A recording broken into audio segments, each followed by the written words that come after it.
मध्य प्रदेश के सीएम शिवराज सिंह चौहान ने एक नया दांव चला है। सिर्फ एमपी वालों को ही एमपी की सरकारी नौकरियां मिल पाएंगी। शिवराज ने कहा कि इसका जल्द ही कानून लाया जाएगा। पीएम मोदी ने मन की बात के लिए सुझाव मांगा है। 30 अगस्त को 68वें मन की बात के कार्यक्रम के लिए ट्वीट कर लोगों से ये राय मांगी गई। सुप्रीम कोर्ट ने पीएम केयर्स फंड को सही ठहराया। सुप्रीम कोर्ट ने कहा है कि पीएम केयर्स और एनडीआरएफ अलग अलग फंड है। बता दें कि पीएम केयर फंड का पैसा एनडीआरएफ में ट्रांसफर की मांग की गई थी। सुप्रीम कोर्ट ने कहा कि एनडीआरएफ में पीएम केयर्स का पैसा नहीं जा सकता। जरूरत पड़ने पर एनडीआरएफ को और मदद दी जाएगी। केंद्रीय गृह मंत्री अमित शाह को दिल्ली एम्स में भर्ती किया गया है। उन्हें रात 2 बजे एम्स के ओल्ड प्राइवेट वार्ड में भर्ती किया गया। उन्हें सांस से संबंधित परेशानी बताई जा रही है। इस वजह से एम्स निदेशक डॉक्टर रणदीप गुलेरिया के नेतृत्व में उनका इलाज जारी है। सत्यपाल मलिक को मेघालय का राज्यपाल बनाया गया। महाराष्ट्र के गवर्नर भगत सिंह कोश्यारी को गोवा का अतिरिक्त प्रभार दिया गया। गोवा से पहले जम्मू कश्मीर के राज्यपाल थे सत्यपाल मलिक। यूपी में एक और मंत्री कोरोना पॉजिटिव पाए गए। दरअसल गाजियाबाद से विधायक अतुल गर्ग की रिपोर्ट कोरोना पॉजिटिव आई है। मंत्री अतुल गर्ग ने ट्वीट कर इस बात की जानकारी भी दी है। जम्मू कश्मीर के कुलगांव में आतंकी हमला हुआ है। आतंकी हमले में 3 जवान घायल हो गए। आपको बता दें कि सीआरपीएफ कैंप पर आतंकियों ने यह हमला बोला, जिसमें 3 जवान घायल हो गए। बारामूला में शहीद हुए जवानों को बड़गांव में श्रद्धांजलि दी गई। कल हुए आतंकी हमले में 4 जवान शहीद हो गए थे। आपको बता दें कि बारामूला के क्रेरी और कुलगांव के नेहमा में सीआरपीएफ कैंप पर आतंकी हमला हुआ था। जम्मू कश्मीर के बारामूला जिले के क्रेरी इलाके पर हमले के बाद आतंकियों ने अब कुलगांव के नेहमा इलाके में स्थित सीआरपीएफ कैंप पर हमला किया। इस हमले में सीआरपीएफ का एक सुरक्षाकर्मी घायल हो गया। सोमवार को हुए 2 आतंकी हमलों में 4 जवान शहीद हो गए। नीट जेईई की परीक्षा सितंबर में ही आयोजित होगी। सुप्रीम कोर्ट ने परीक्षा के खिलाफ दायर याचिका को खारिज कर दिया है। सुप्रीम कोर्ट ने कहा है कि यूं ही बर्बाद नहीं कर सकते एक और कीमती साल। सीएम योगी ने लखनऊ मेरठ में संपत्ति क्षति दावा ट्रिब्यूनल के गठन को मंजूरी दी है। लोक निजी संपत्ति क्षति वसूली नियमावली 2020 के तहत मंजूरी दी गई। आपको बता दें कि हिंसा के दौरान संपत्ति के नुकसान का क्लेम कर सके। देश भर के करीब 18 लाख बिजली कर्मचारी पावर सेक्टर के निजीकरण का विरोध प्रदर्शन करेंगे। बिजली कर्मचारियों ने कहा है कि मांगे नहीं मानने पर आंदोलन तेज होगा। यूपी बोर्ड ने आज से ऑनलाइन परीक्षा पढ़ाई शुरू करने के लिए विस्तृत कैलेंडर जारी कर दिया है। कोरोना के चलते बोर्ड ने ऑनलाइन पढ़ाई के संबंध में कई महत्वपूर्ण दिशा निर्देश जारी किए। आपको बता दें कि दूरदर्शन, उत्तर प्रदेश या स्वयं प्रभा चैनल के माध्यम से ऑनलाइन पढ़ाई शुरू हो जाएगी। स्कूलों में फीस माफी को लेकर विधानसभा जा रहे अधिवक्ताओं को पुलिस ने हजरतगंज में रोक लिया। अधिवक्ताओं को रोकने के लिए भारी पुलिस बल मौके पर तैनात था। परिवर्तन चौराहे के पास अधिवक्ता सड़क पर ही बैठकर प्रदर्शन कर रहे हैं। प्रदर्शन के जरिए सीएम से फीस मांगी। एक बार फिर यूपी पुलिस के एनकाउंटर पर सवाल खड़े हुए हैं। लखनऊ के आशियाना में पुलिस तिवारी एनकाउंटर में बड़ी चूक निकली। आपको बता दें जिस कार से पुलिस को उठाया गया था वो स्कूटर का नंबर है। देश में 24 घंटे में कोरोना के 55,089 नए मामले सामने आए। 24 घंटों में कोरोना से 876 लोगों की मौत हुई। वहीं देश में कोरोना मरीजों की संख्या बढ़कर 27,02,742 हो गई। देश में कोरोना संक्रमण के 6 लाख से ज्यादा फिलहाल एक्टिव केसेस हैं। उत्तराखंड में कोरोना मरीजों की संख्या बढ़कर 12,175 हो चुकी है। रविवार को 235 नए मामले सामने आए। अब तक 152 लोगों की मौत हुई है। उत्तर प्रदेश में अब एक और रेलवे स्टेशन के नाम को बदल दिया जाएगा। मंडुआडीह रेलवे स्टेशन अब बनारस के नाम से जाना जाएगा। केंद्रीय गृह मंत्रालय ने मंडुआडीह रेलवे स्टेशन का नाम बदलकर बनारस करने की मंजूरी दे दी है। अतीक अहमद की मुश्किल और बढ़ सकती है। प्रयागराज पुलिस ने अतीक की कंपनियों की ईडी से जांच कराने के लिए खत लिखा है। अतीक की 16 कंपनियां चिन्हित की गई हैं, जिनमें से कई बेनामी हैं। गोरखपुर में 9 मानव तस्कर पकड़े गए हैं, जिनमें से 19 नाबालिग बच्चों को तस्करों के चंगुल से छुड़ाया गया। बच्चों को बिहार से दिल्ली भेजा जा रहा था। अयोध्या में राम जन्मभूमि परिसर में काम शुरू हो गया है। फाउंडेशन बनाने के लिए सफाई का काम शुरू हो चुका है। चबूतरे पर मिले अवशेषों की प्रदर्शनी लगाई गई है। वहीं अवशेषों को हटाने के साथ चबूतरे की सफाई का काम किया जा रहा है। एलएनटी के 50 कर्मचारी परिसर में काम कर रहे हैं। संभल में सदर कोतवाली इलाके में बिजली विभाग की बड़ी लापरवाही सामने आई। बताया जा रहा है कि हाई टेंशन लाइन की चपेट में 12 से ज्यादा लोग आ गए, जिसमें 2 लोगों की हालत गंभीर बनी हुई है। बिजली विभाग की लापरवाही से ग्रामीणों में भारी आक्रोश है। उत्तराखंड में भारी बारिश का अलर्ट जारी किया गया है। पिथौरागढ़, बागेश्वर, चमोली और नैनीताल के लिए रेड अलर्ट जारी किया गया है। जिलाधिकारियों के साथ 2 दिन तक IRS के अधिकारी भी यहां हाई अलर्ट पर रहेंगे। सुल्तानपुर के कादीपुर में पेट्रोल पंप पर बाइक में तेल भरवाते समय अचानक बाइक की टंकी में आग लग गई। बाइक की टंकी में आग लगने से लोगों में हड़कंप मच गया। पूरी घटना सीसीटीवी कैमरे में कैद हो गई।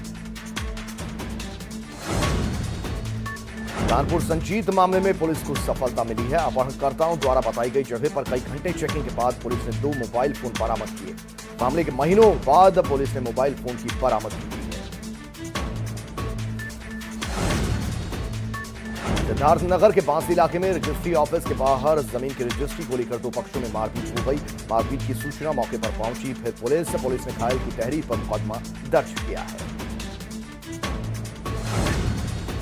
ग्रेटर नोएडा में पति ने पत्नी को गोली मारकर मौत के घाट उतार दिया और मौके से फरार हो गया। बताया जा रहा है कि मामूली विवाद के चलते पति ने पत्नी को गोली मार दी। सूचना मिलने पर मौके पर पहुंची पुलिस ने ससुर को गिरफ्तार कर लिया है। पुलिस ने शव को कब्जे में लेकर पोस्टमार्टम के लिए भेजा है। थाना दादरी क्षेत्र की यह घटना है। कानपुर में 2 पक्षों में विवाद को लेकर एक अधेड़ को लोगों ने जमकर पीट डाला, जिसके बाद अधेड़ के सर में गंभीर चोटें आ गई। बताया जा रहा है कि नशेबाजी को लेकर विवाद हुआ। चौबेपुर थाना क्षेत्र का मामला बताया जा रहा है। कानपुर में लोगों ने खुदी हुई सड़क और गड्ढों में पौधारोपण कर प्रदर्शन किया। खस्ताहाल सड़कों को सही कराए जाने को और उसकी मांग को लेकर लोगों का ये अनोखा प्रदर्शन सामने आया। आपको बताते चले कि आए दिन टूटी सड़कों पर बड़ी दुर्घटनाएं भी होती हैं। वहीं कानपुर में स्कूल फीस माफी को लेकर ससैया घाट पर अभिभावकों ने प्रदर्शन किया। अभिभावकों ने जिला प्रशासन के खिलाफ नारेबाजी की। उनके पुलिसकर्मियों से नोकझोंक भी हो गई। शाहजहांपुर में कलेक्ट्रेट में फीस माफी को लेकर अभिभावकों ने प्रदर्शन किया। अभिभावक संघ ने दर्जनों लोगों के साथ धरना प्रदर्शन किया। अभिभावक संघ ने अपनी मांगों को लेकर मुख्यमंत्री को ज्ञापन भी भेजा।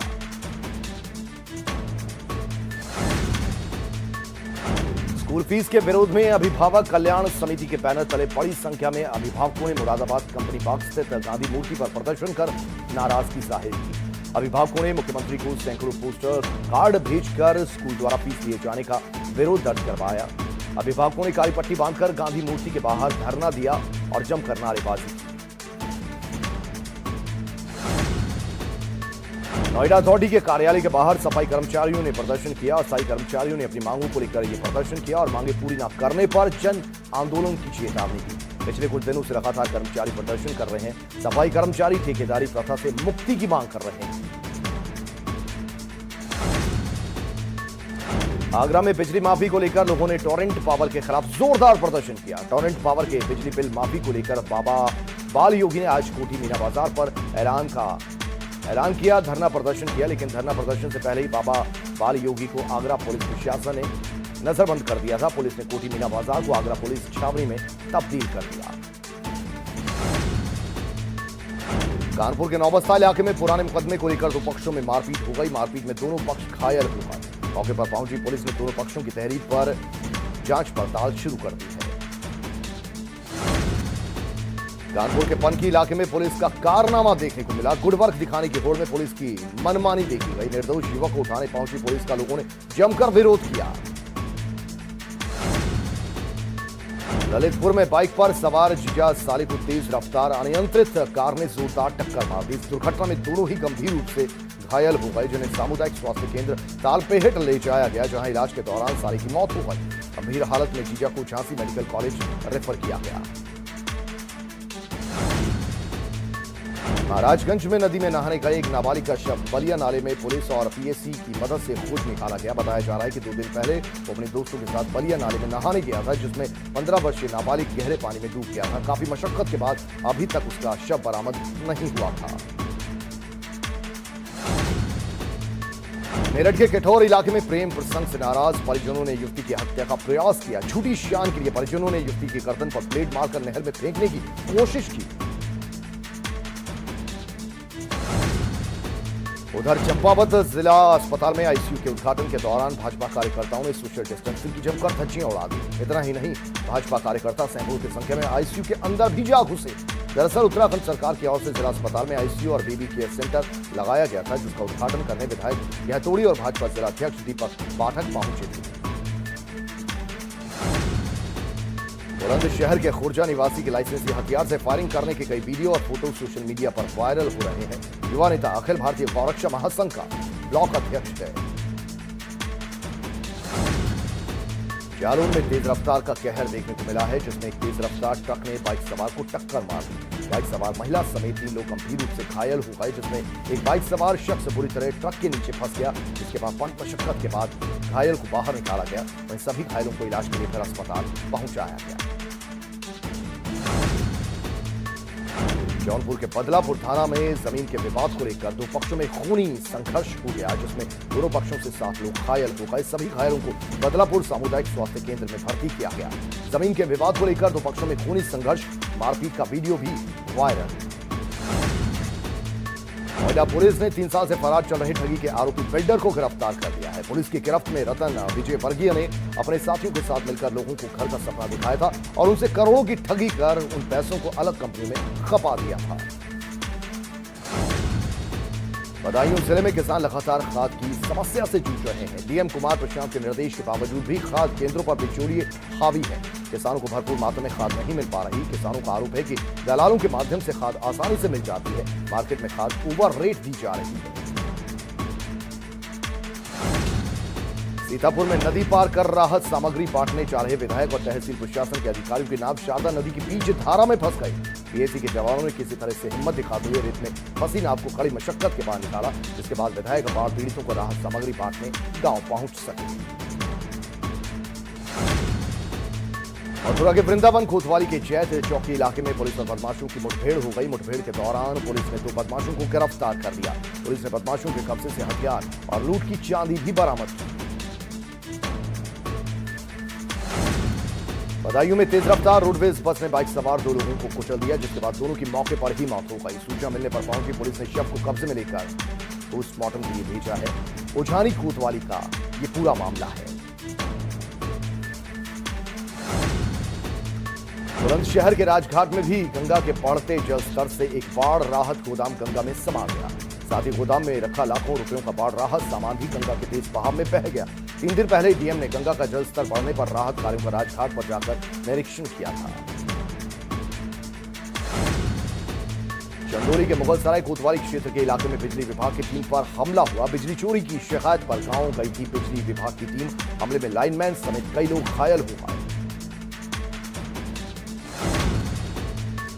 मुजफ्फरनगर के थाना मीरापुर इलाके में पुलिस और बदमाशों में मुठभेड़ हो गई। मुठभेड़ के दौरान एक बदमाश गोली लगने से घायल हो गया, जबकि बदमाश का दूसरा साथी अंधेरे का फायदा उठाकर भागने में कामयाब रहा। गिरफ्तार बदमाश 15,000 का इनामी बदमाश है।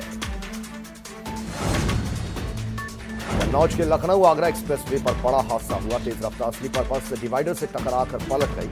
बस की रफ्तार तेज होने से बस के पहिए टूट गए। हादसे में 3 लोगों की हालत गंभीर है। वहीं करीब 15 लोग घायल बताए जा रहे हैं। बता दें कि स्लीपर बस दिल्ली से लखनऊ जा रही थी।